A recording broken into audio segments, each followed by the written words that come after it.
ওই তো পারিবারিক কোনো গন্ডগোলই ছিল না তো।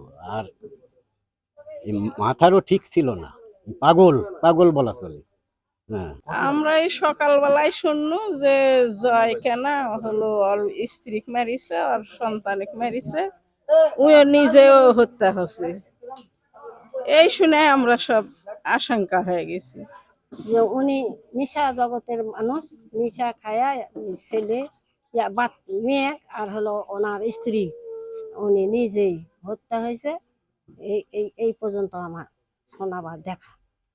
সেখানে ওর বাবা হচ্ছে চিল্লাচ্ছে যে আমার হচ্ছে কি অঘটন ঘটে গেল, এই বলে চিল্লাচ্ছে। তখন হচ্ছে আমি গেট খোলা দৌড়ায় যায় দেখি বইয়ের হচ্ছে লাশ গেটের সামনে পড়ে আছে, আর ওরা বাবা মা চিল্লাচিল্লি করে কান্দাকাটি করছে। আমি বাড়ির ভিতরে রক্ত দেখে আর যাইনি, ভয়ে যাইনি। পরে হচ্ছে আস্তে আস্তে মেম্বার আসলো, মেম্বার এসে সবাক ডাকে হাঁকে নিয়ে বাচ্চা বের করলো, ও ছেলে বের করলো, বইয়ের বের করে নিয়ে পুলিশ আসলো, তারপরে চলে গেল সবাই।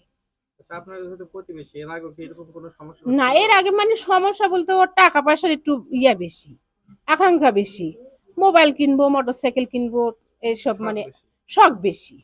যেটা মোবাইলে দেখবে নতুন নতুন জিনিস, সেগুলো নিয়ে ওর খুব ইচ্ছা। না, স্বামী স্ত্রীর সম্পর্ক ভালো ছিল। প্রেম করে বিয়ে করা স্বামী স্ত্রীর সম্পর্ক ভালো হবে না? ভালোই ছিল, ওদের গন্ডগোল ছিল না কোনো। খবর পেলাম এই ঘর দুর্ঘটনা। খবর পাওয়ার পরে সিআরটির গায়ে একটু ঘুমাইছিলাম, সকালে এসে দেখি এই ঘটনা। সবাইকে থানায় গেছে, ওই দুটো লাশ মারা গেছে রাজশাহীতে। এই খবর শুনে আমি থানায় গেছিলাম। থানায় যাই যে প্রতিবেদন দেওয়া লাগবে, এটা এই কাগজপত্র প্লেস টেস করে দিয়ে আমরা এখানে এসেছি।